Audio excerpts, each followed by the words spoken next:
Alrighty, guys, welcome back to another podcast. It is myself and my co host, Anthony Zaragoza from the Knights of Horror, and today we got another breakdown. We're going to be breaking down the last three episodes of The Walking Dead. Get ready. Alrighty, guys, well, welcome back to another podcast. Like I said, we're going to be talking about The Walking Dead today.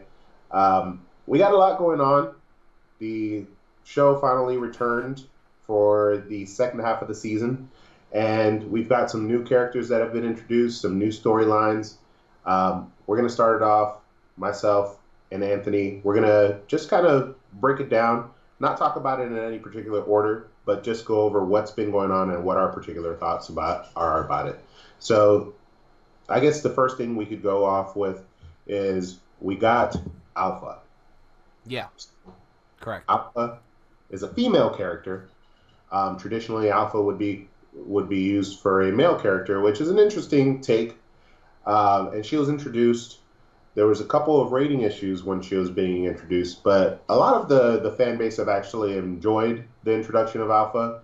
Anthony, what do you think about Alpha? From what I've read in the comics, at least online, I haven't gotten that far in the comics yet. But from what I've read, she's supposed to be really badass, dude. Like, she's supposed to be one of those ruthless characters who just doesn't care, and doesn't, just does what she does. She, the whole idea of the Whisperers was for them to be a group where they take no one weak. They want everyone strong, and if you're weak, they're gonna cut you automatically. That was proven exactly when a baby started crying, and she just said, "Leave it on the floor. Let the walkers take care of it."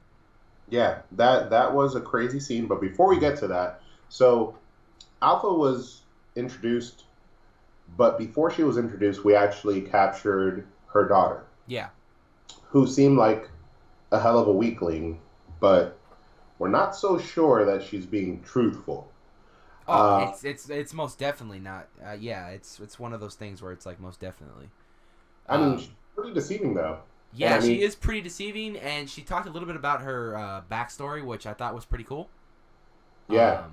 So we get to know a little bit about Alpha, but we're not sure what's true and what's not. Alpha may have or may have not killed her husband. In this scenario, I mean, I haven't read the comic books, but they played it as the father died a certain way, and then the truth was once she broke down while she was in captivity that the father died a different way. Yeah, that makes sense. So and the different way was Alpha killed him. Yeah. Is that the way that the comic book? So I can't really tell you the answer to that, honestly. I have to do more research on that. But however, I do like how they kind of did when they first show the husband dying or the dad. They just show him holding his neck, dying, and you're like, okay. My first thought when I saw him dying was, okay, the mom finally flipped because throughout the entire time she was trying to keep her daughter calm, but she couldn't. And then the mom just finally flipped. That was my first impression. I didn't know the mom or Alpha killed her husband yet, but that was my first impression when you just see the guy fall on the floor and die. And then the daughter tells it one way where she kind of made him the hero of the story, where he got her out of the way and the zombie ate him. Yeah, that was the story. And then we do find out that Alpha was the one that actually flipped and then killed him. Yeah. So the story to believe, obviously, is the one that what Alpha did, because you're seeing in that episode you saw the switch, the roles switch. The dad was kind of being the fierce, like, reality type of a dad, and the mom was trying to calm down the daughter the entire time. But at one point, the mom started going a little bit insane, and the dad was the one calming down the daughter a little bit.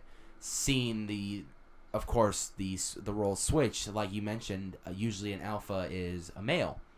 At this point, we saw that transition switch the roles of course, the dad was obviously being the Alpha, the mom was being the Beta, and the roles just switched right there because the mom was kind of going insane as this was all going down.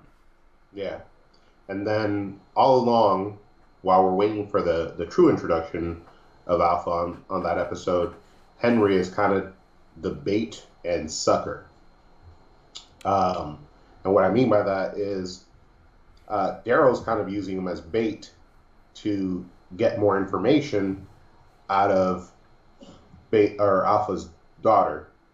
Now, let me catch up a little bit. They did a time jump. Is that supposed to be the same little kid that was bothering Carol that entire time, right? So it's Carol and the king's adopted son, basically. Yeah, and he was the one that like would bother Carol all the time, and Carol like told him like something about cookies or something like that, or like a while back, right? Like his brother died, right?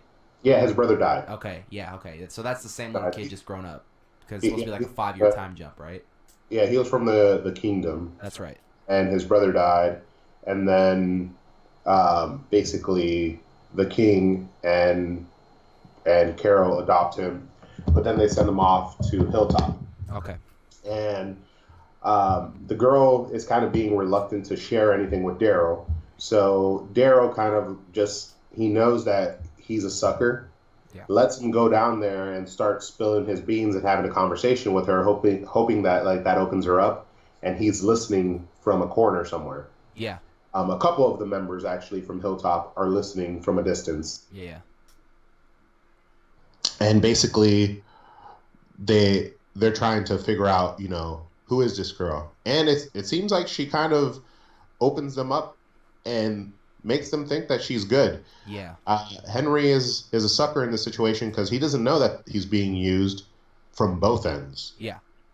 We kind of notice because it seems like that girl's kind of using him. If you see the previews for this next coming episode, but yeah, she's a basket case to say the least, and it's kind of funny. suffers. It's funny that you bring that up, because I actually want to touch on that a little bit, because in that episode too, Daryl goes to feed her some water, and she goes, "What do you think? I'm gonna pull your arm or something?" He doesn't respond because he's waiting for it. And at that point, when she's about to drink the water, she actually does attempt to pull his arm. At that point, you're seeing she's been playing Henry this entire time, and she's just kind of trying to play everyone. She's not good at it. I would say her mom has tried to teach her a lot. She's not really good at it yet, because she just kind of gave up after she tried to get Daryl, and she kind of just gave up at that point. But yeah, she's not who she says she is, and that's kind of interesting. I'm really hoping we get more character development on her as the episodes come. Oh yeah, it seems like we are, because basically in the last episode, finally Alpha has arrived. She arrived at the end of the episode before that, but in the last episode we see it kind of develop where she wants her child back. Henry, being the sucker that he is, helps the girl escape so that she doesn't have to go back to her mom. Also, Daryl doesn't want to give her back either. He feels empathy for her. But it ends up being, they have two of their guys, and they're trying to trade those two guys from Hilltop, which are basically, I forget the girl's name.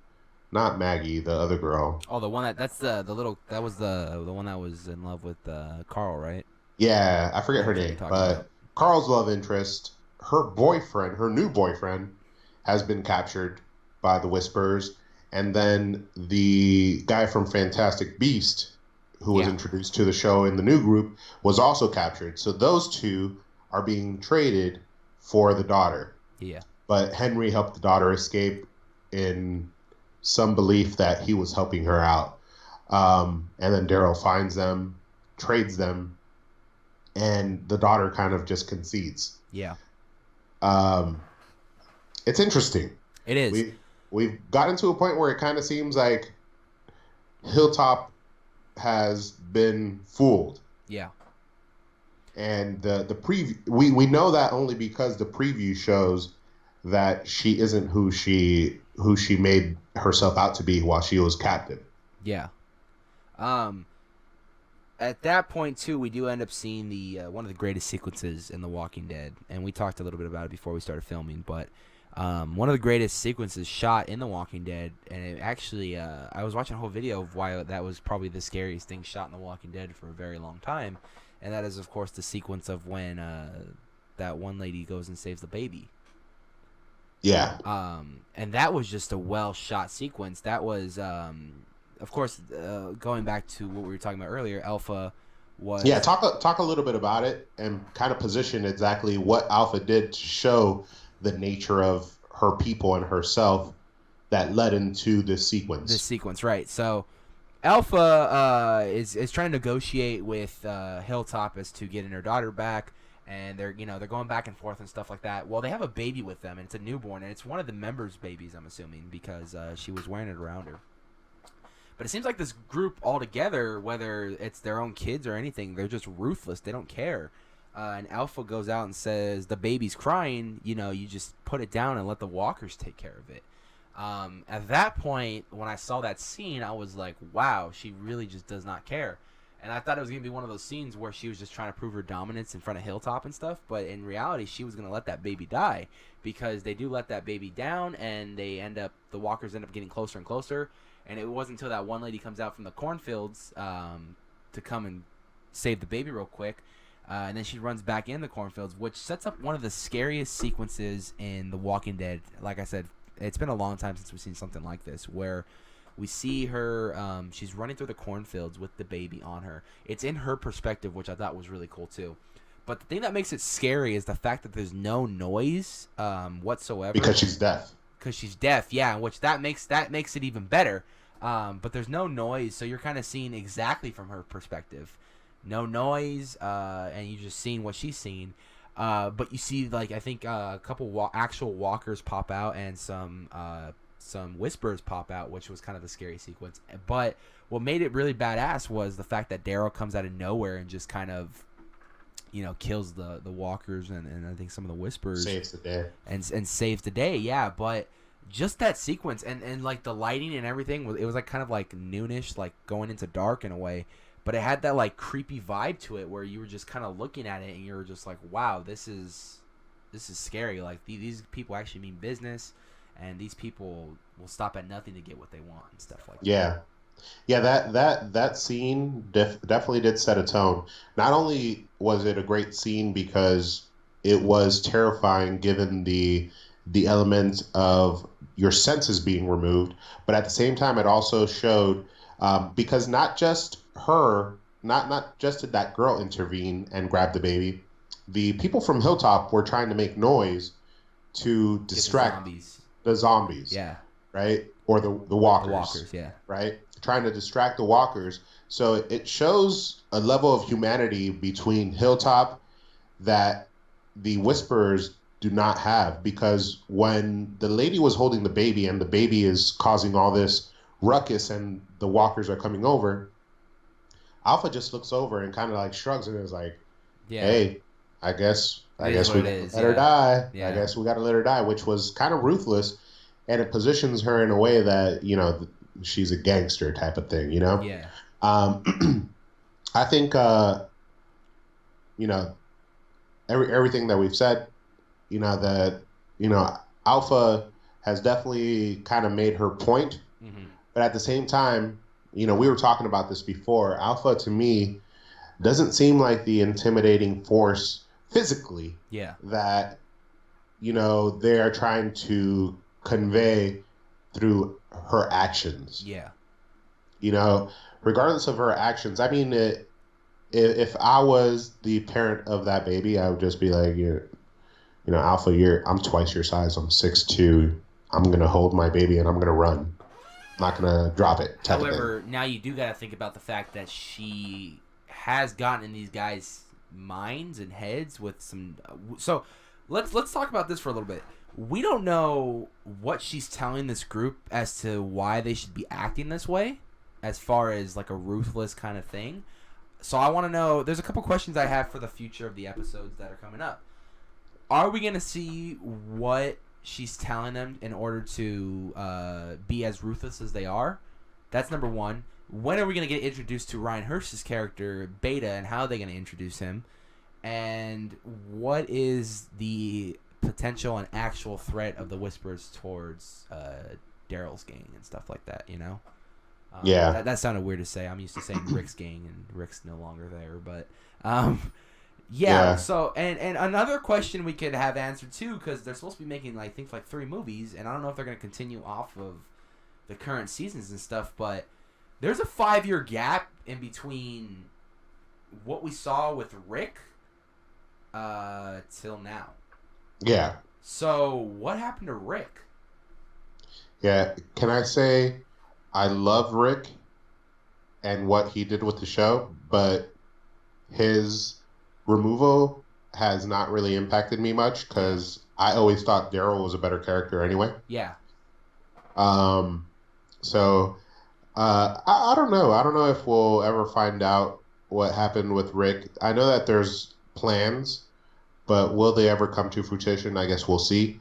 To this point, I think we're going to see a couple things happen. There's a picture actually that's circulating of the Whispers, and in the background you could see there's two individuals, and the two individuals look like they're from this coming episode are Negan and Michonne sitting in the distance watching Alpha.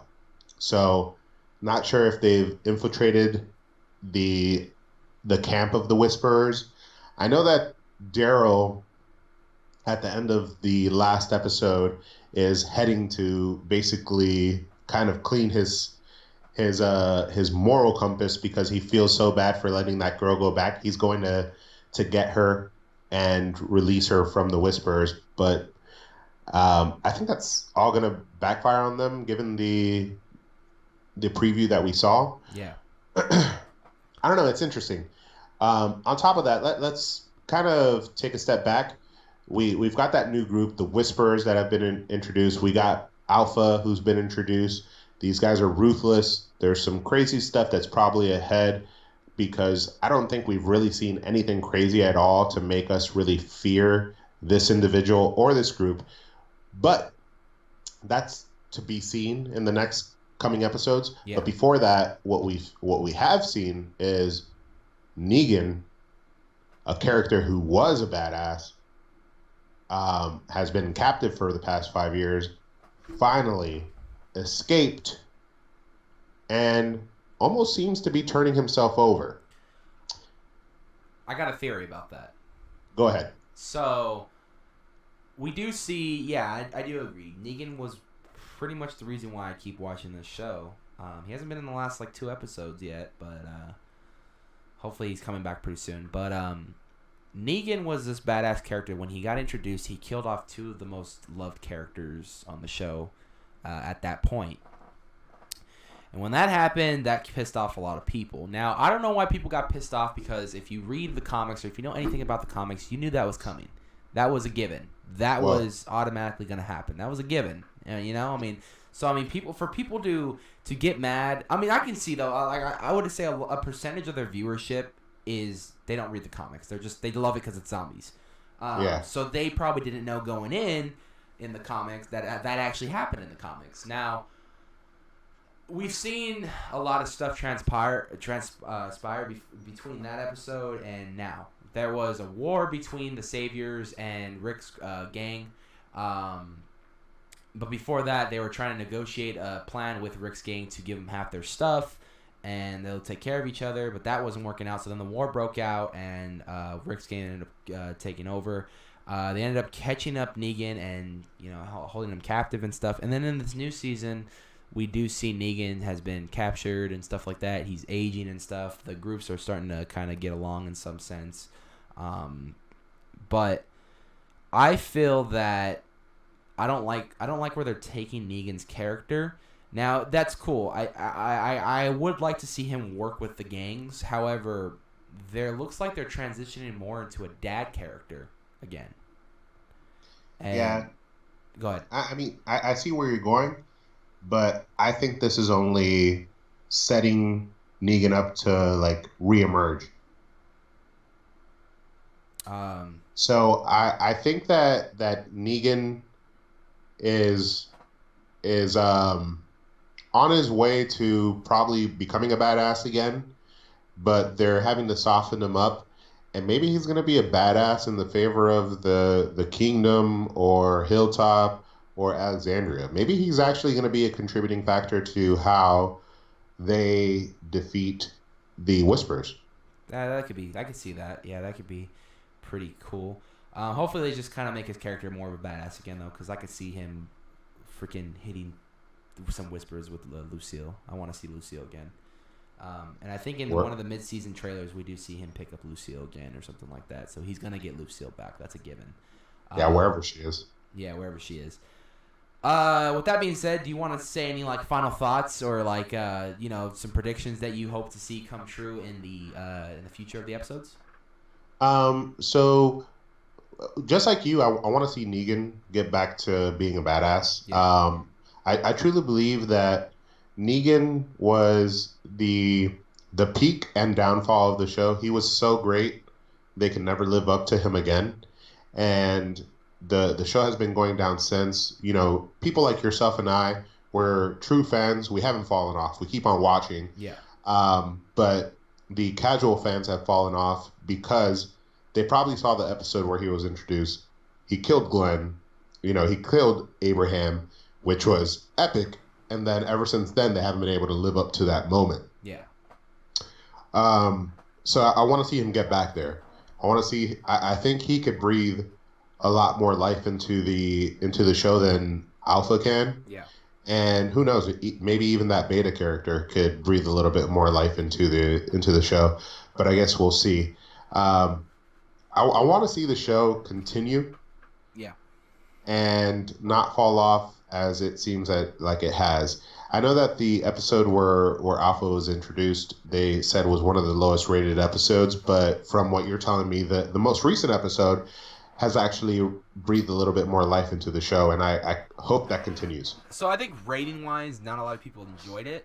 However, it was one of the most viewed episodes so far, I think, this season, because a lot of people are starting to fall off. A lot of people don't like the fact that it's more of a drama soap opera type show now.